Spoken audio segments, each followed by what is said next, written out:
Assalamu alaikum. I am Asib Rahman Shah, and after such a long time, I am going to make another lecture video regarding reactions and regulation of citric acid cycle. क्योंकि कुछ लोगों ने कहा कि मुझे उर्दू में बनानी चाहिए, वो उनको अच्छी तरह समझाइए और बड़ी फ्लुएंसी भी रहेगी, तो बेहतर तो आज मैं एक कोशिश कर रहा हूँ कि उर्दू में अच्छी सी वीडियो बनाई जाए। ठीक है जी, चलते हैं। तो ये जो आपको डायग्राम नज़र आ रही है बड़ी खूबसूरत बनी हुई है। इसके अंदर आपको सारे जो सिट्रिक एसिड साइकिल है इसकी कंप्लीट डिस्क्रिप्शन मिल जाएगी और मैं कोशिश करूँगा इसको आसान से आसान तर करके एक्सप्लेन करूँ। अच्छा जी, सिट्रिक एसिड साइकिल का सबसे पहले आपको ये पता होना चाहिए कि इसके 3 नाम हैं: Krebs cycle, citric acid cycle और कार्बोजेरिक एसिड साइकिल।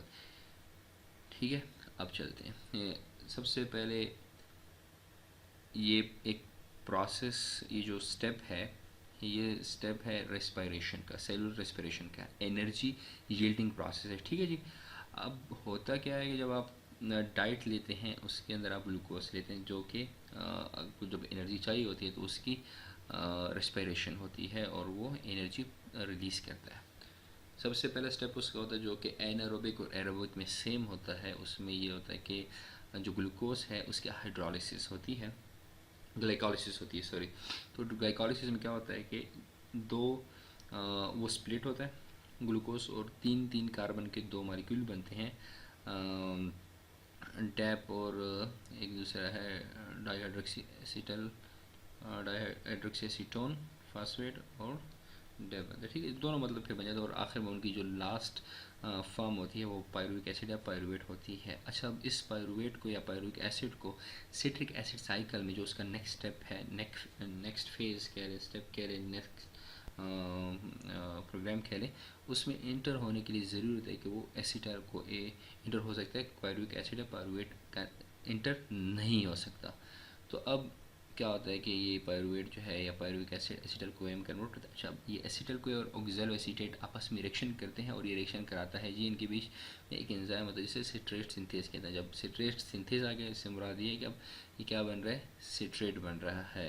अच्छा, इसके बीच में अब कोई एसएच निकल जाएगा, ये कंडेंसेशन होगी। इसके बाद एकानोटेज एंजाइम जो है वो क्या करेगा, डिहाइड्रेशन करेगा, तो वाटर का मॉलिक्यूल निकलेगा और सिस एकानोटेट बनेगा। अब सिस एकानोटेट जो है इसकी दोबारा हाइड्रेशन होगी, जब दोबारा वाटर ऐड होगा तो एकानोटेज एंजाइम इसको आइसोसिट्रेट बना देगा।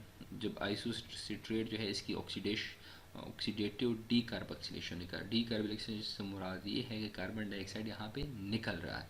जब कार्बन डाइऑक्साइड निकलेगा बनेगा क्या चीज़, अल्फ़ा कीटोग्लूटारेट बनेगा और इसमें जो एंजाइम इस्तेमाल होगा वो आइसोसिट्रेट डिहाइड्रोजिनेज और एक NADH बनेगा जो कि एक एनर्जी रिच मॉलिक्यूल है। अच्छा, अब अल्फ़ा कीटोग्लूटारेट जो है इसमें दोबारा को ASH की एडिशन होगी और कार्बन डाइऑक्साइड निकलेगा तो ये ऑक्सीडेटिव कार्बोक्सिलेशन होगी। ठीक है जी, और एंजाइम इसमें इस्तेमाल होगा अल्फ़ा कीटोग्लूटारेट डिहाइड्रोजिनेज। ठीक है, और इसको सारे को हम बोलेंगे कम्प्लेक्स। अच्छा, अब कार्बन डाइऑक्साइड निकल गया, को ASH इंसर्ट हो गया तो अब बन जाएगा सक्सिनाइल को ए। अब सक्सिनाइल को है, इससे अगला जो स्टेप होगा उसमें सक्सिनेट बनेगा और सक्सिनाइल को ए सिंथेज एंजाइम जो है इन्वॉल्व होगा और वो GTP से GTP बना देगा जो कि मोर एनर्जेटिक देन GTP है, जिसमें बहुत ज़्यादा एनर्जी होती है, डेंसिटी ऑफ एनर्जी भी आप इसे कह सकते हैं। ठीक है जी। अब सक्सिनेट से डिहाइड्रेशन होगी और फ्यूमेरेट बनेगा, इसके बीच में भी एक FADH निकल जाएगा। सब मैं शायद बताना भूल गया, अल्फा कीटोग्लूटारेट से जब सक्सिनेट को A बनेगा इसके बीच में भी एक NADH रिलीज़ होगा जो कि एनर्जी रिच है। अच्छा, FADH जो है वो दो बनाता है ATPs इन इलेक्ट्रॉन ट्रांसपोर्ट चेन, जबकि NADH बनाता है 2.5 और 3, यू कैन से 3 ATPs बना सकता है।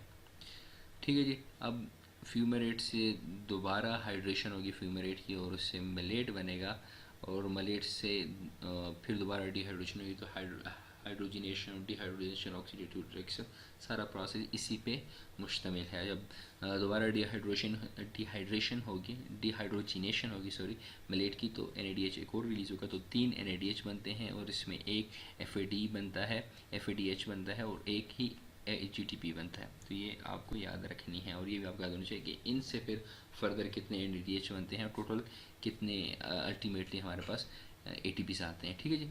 अब डिहाइड्रोजिनेशन हो गई मिलेट की, तो अब इससे क्या बन गया, ऑक्जेलोएसीटेट बन गया, जो कि दोबारा से जो ग्लाइकोलाइसिस से एसिटल को A आ रहा है उसके साथ रिएक्शन करके दोबारा ये साइकिल सारा चलता रहेगा। तो ये सारा बहुत ईजी सा है, आपको एक डायग्राम देख के आपको हो जाना चाहिए।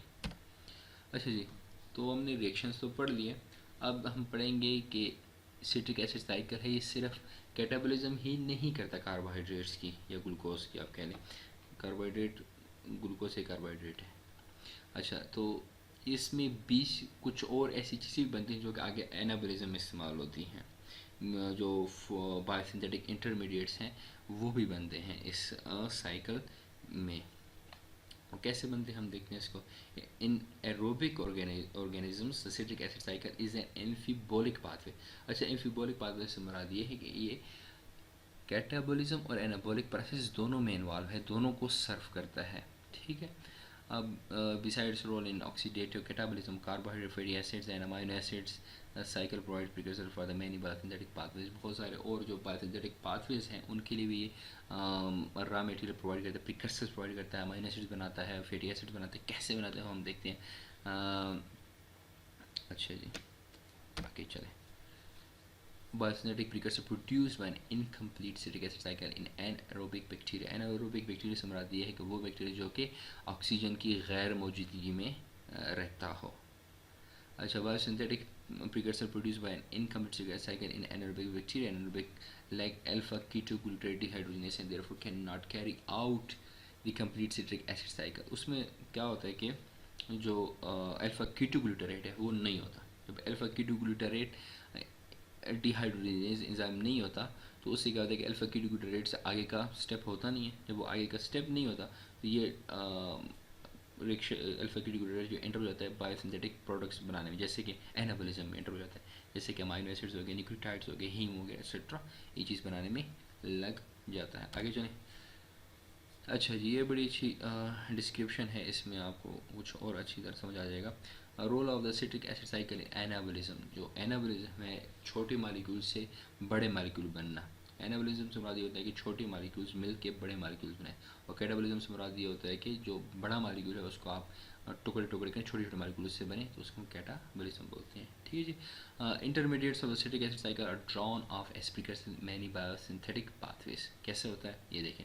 अब सिट्रेट जो है वो फैटी एसिड स्टीरोल्स वगैरह बना सकता है। ठीक है, यहाँ तक अगर रिएक्शन हुआ, सिट्रेट इंटर हो गया फैटी एसिड और स्टीरोल, तो वो दूसरे पाथवे में तो वो फैटी एसिड्स बना सकते हैं, स्टीरोल्स बनाता है। चलें आगे चलें, अगर सिट्रेट से अल्फा कीटोग्लूटारेट बन गया है तो अल्फा कीटोग्लूटारेट अगर इंटर हो गया किसी और पाथवे में तो वो ग्लूटामेट बना सकते हैं। ग्लूटामेट से अर्जिनिन, प्रोलीन, ग्लूटामीन जैसे अमाइनो एसिड्स बन सकते हैं, प्यूरिन्स बन सकते हैं जो कि न्यूक्लियोटाइड्स हैं, इस्तेमाल होते हैं DNA सिंथेसिस या RNA सिंथेसिस।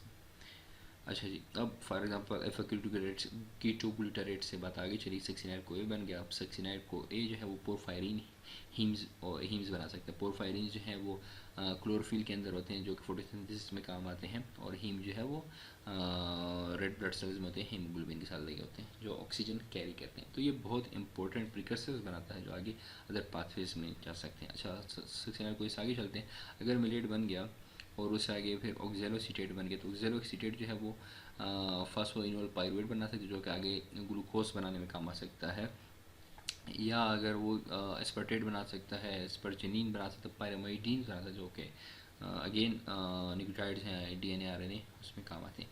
अच्छा, जो फास्फोइनोल पायरुवीन है वो इंटर हो सकता है सीरीन बनाने में, ग्लाइसिन बनाने में, सिस्टीन बनाने में, फिनाइल एलिनिन, टायरोसिन, ट्रिप्टोफैन, ये मुख्तलिफ अमाइनो एसिड्स हैं। ये बहुत इंपॉर्टेंट साइकिल है।